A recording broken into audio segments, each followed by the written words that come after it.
Hi, welcome to Block 3, Multiplying and Dividing Fractions, Lesson 6. In your previous lesson, you learned to divide a fraction.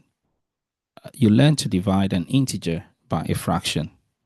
In today's lesson, you would learn to divide a fraction by a unit fraction. Before we start, I would like you to pause the video and answer these retrieval practice questions in 2 minutes. Assuming you've paused the video and you've answered the retrieval practice questions, here are the answers. Let's discuss them. So for this one, 30 times a quarter is same as 30 divided by 4. And that should give you, when you simplify it and write it as a mixed number, 15 over 2 or 7.5. 30 divided by a quarter is the same thing as 30 times 4. So remember the pattern we learned in our previous lesson. And for question 3, we'll do 30 times 4 and divide by 3. And that helps us to find out which is actually larger. So we can use this relational operator here, the greater than symbol. Let's do some new learning for this lesson. To be able to find out how to divide fractions with unit fractions, we're going to use our fraction wall. If I ask you how many 8s are there in 5 8s, you see that we have 5 8s. So 5 blocks of 1 8 is 5 8s. So how many 8s do we actually have there? Well, it's 5. And we can write the calculation as 5 8s divided by 1 8. And the answer is 5. What about how many 8s are there in 1 quarter? Well, if you look at a quarter, you can see that when we compare it with the 1 8 blocks, we have 2 lots of 1 8 equal to a quarter. And we can write the calculation like this: 1 quarter divided by 1 8 is equal to 2. Well, what if we made the denominators the same by thinking about 1 quarter as 2 8s? Because that's what it actually is. So to make the denominators the same, we can multiply the quarter by 2, we can multiply 4 by 2, and we can also multiply 1 by 2. So 2 8s divided by 1 8 is actually 2. What about this one? How many 8s are there in 1/2? When you compare it, you can see that it's actually 4. But if we write it as a calculation, you can see that half divided by 1 8 should be equal to 4. But how? Well, let's convert the half to have the same denominator as the 8. So we can do that by multiplying 2 by 4, and we also need to multiply 1 by 4. So a half is the same thing as 4 8s divided by 1 8 will be equal to 4. Are you beginning to notice a pattern when the denominators are the same? Well, I'll let you have a think about that. How many 16s are there in 1/2? Well, if we look at a half and we match it with the 16th block, we can see that we have 8. Now, we can write this like this. In this calculation, we can write it like this: half divided by 1/16 is equal to 8. Now, thinking about it, what if we write a half so that it has the same denominator as the 1/16? Well, we're going to have to multiply by 8. So 2 times 8 is 16. And then we have to multiply the numerator by 8 as well, which will give us 8 over 16. Now, have you noticed the pattern as well? Well, the pattern is, I have to mention it by now, is when we have the denominators being the same, we can simply just divide the numerators. So 8 divided by 1 is 8. How many 8s are there in 3 quarters? Well, if we look at 3 quarters, we have 3 lots of the quarters blocks. Now, how many 8s are there? When we match it, we'll see that we have 6 8s. Well, this is how the calculation would be, because we're trying to find out how many 8s we can get in 3 quarters. Well, what if we write 3/4 to have the same denominator of 8? We're going to have to multiply by 2 to achieve that. So 4 times 2 is 8. And then we have to multiply the numerator by 2 as well. Now, have you noticed the pattern? Of course, if the denominators are the same, you can simply do the numerator's division. So 6 divided by 1 is 6. How many 16s are there in 5 eighths? Well, we can see 5 eighths. Let's see how many 16s we have. Well, the fraction wall tells us that it is 10. But what if we didn't have the fraction wall and we decided to do it like this? Well, we can write the 16th, the 5 eighths, to have an equivalent denominator. So if we multiply 8 by 2, we'll get 16. And if we multiply 5 by 2, we'll get 10 over 16. So very quickly, we see that 10 divided by 1 is 10. And you can see all these calculations. And the pattern is, if we make the denominators the same, we can simply just divide the numerators. And you can see them there. What about this one? What will 2/3 divided by 1/15 be, thinking about what we've learned? Well, if we make the denominators equivalent, well, by multiplying 3 by 5 to make it 15th, and also multiplying 2 by 5, because whatever you do to the denominator, you have to do the same to the numerator, that gives us 10 over 15.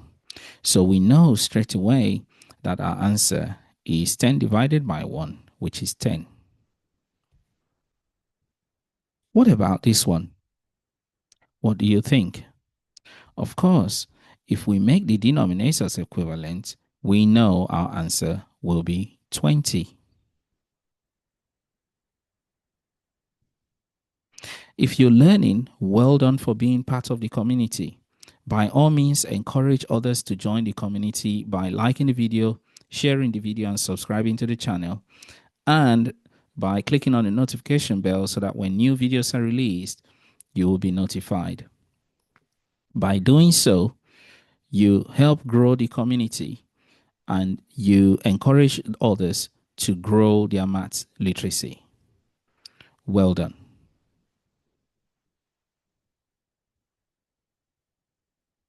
It's now time to pause the video and practice what you've learned. So pause the video and answer question 1 in 2 minutes. Assuming you've paused the video and you've answered question 1, here are the answers. Let's discuss them. So for question 1, here you were asked, use the bar models to answer the questions and complete the calculations. How many quarters are there in 3/4? It's 3. We can clearly see it using the bar model. And using what we've learned, we can see that it's simply 3 divided by 1, which is equal to 3, because the denominators are the same. And then we're being asked how many tenths are there in 1/5. There are 2 tenths in 1/5. And if we had done the calculation the way we learned earlier, we'll see that these answers are right. Pause the video and for the answers for question 2, here are the answers for question 2. Let's discuss them. So for question 2, to do these calculations, you can use the fraction wall to answer these questions, and you would see that these answers are right. Pause the video and answer question 3 in 2 minutes. Assuming you've paused the video and you've answered the questions, here are the answers. So for question 3, you can see that these calculations can simply be done using the approach that we have learned. So let me do a bit of writing here. So we could make this an equivalent denominator. So this will be 4 over 6, because if we multiply by 2, that will make it 6. We have to multiply the numerator by 2 as well. The denominators are the same. We can simply just divide the numerators. So 4 divided by 1 is 4. We can do the same here. So if we multiply this by 4, that will give us 12. And if we multiply 2 by 4, that will be 8. So 8 divided by 1 is 8 because the denominators are the same. And it's the same approach used here. So here, if you multiply by 3, that will be 9 over 12 divided by 1 over 12. Your answer should be 9. Pause video and answer question 4 in 1 minute. Assuming you've paused video and you've answered the question, here are the answers. Let's discuss them. So here, Annie says that a half divided by 1/8 is greater than a half divided by a quarter. Well, you're asked to draw diagrams to show that she is correct. Well, drawing diagrams, you could show a half block and then draw the quarter block to show, okay, a half, what's a half compared to the quarter? And you can see it there. And then comparing it to the 8, you can see that Annie is correct.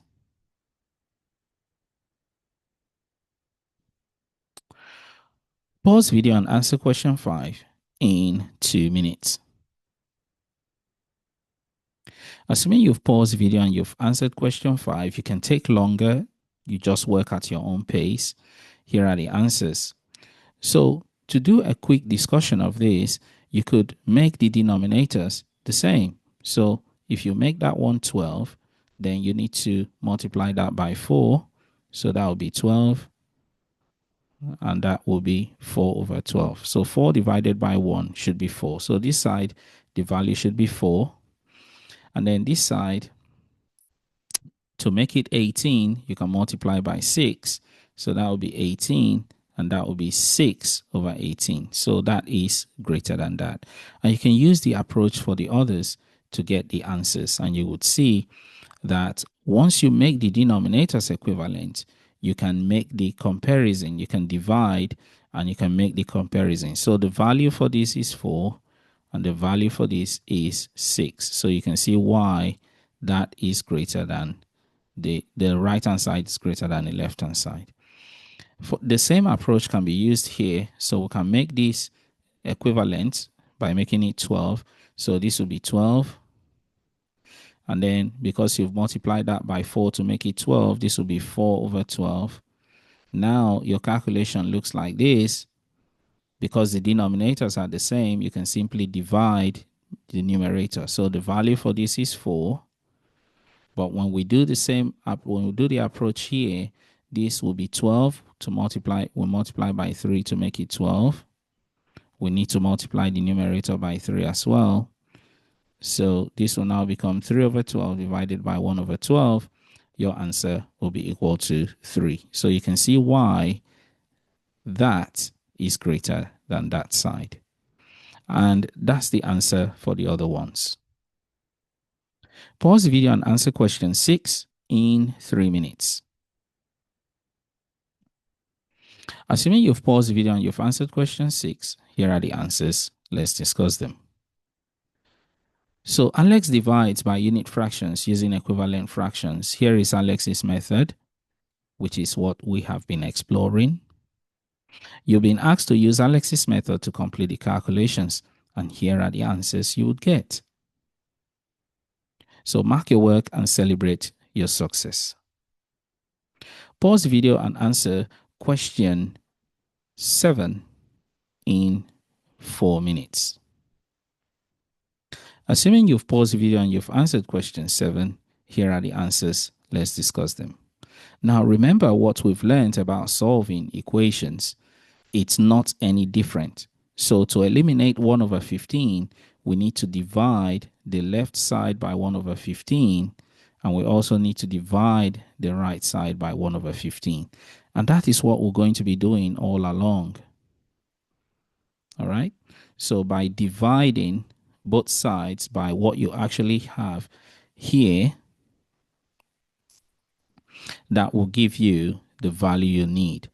Another way of thinking about it is remember what we learned, that when you divide by the fraction, you can actually just divide, just do the numerators when they're equivalent. Okay. Another way of eliminating fractions like this is by thinking about multiplying by the actual number you have in the denominator. But I want to keep it consistent of what you know of how to get rid of numbers. The 1 over 15 is multiplying the a. So if you divide by whatever you have there, that should be able to eliminate it. When we talk about reciprocals, we're going to deal with this in a lot more detail. So this is 1 over 15. If we make this equivalent, this will now be making this 15 is to multiply by 5. So this will be 5 over 15 divided by 1 over 15, which we can simply write as 5 divided by 1, which is 5.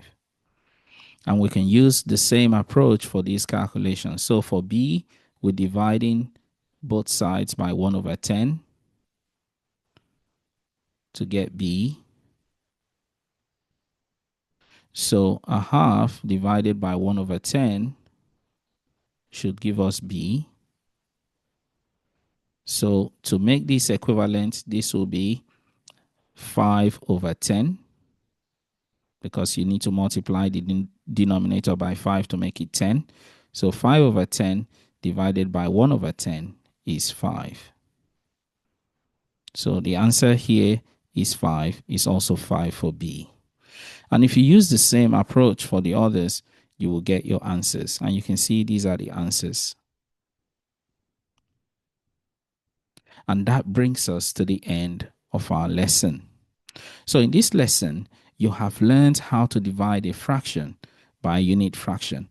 And very importantly, you have learned how making the denominators equivalent can be really helpful in solving even the most challenging of problems.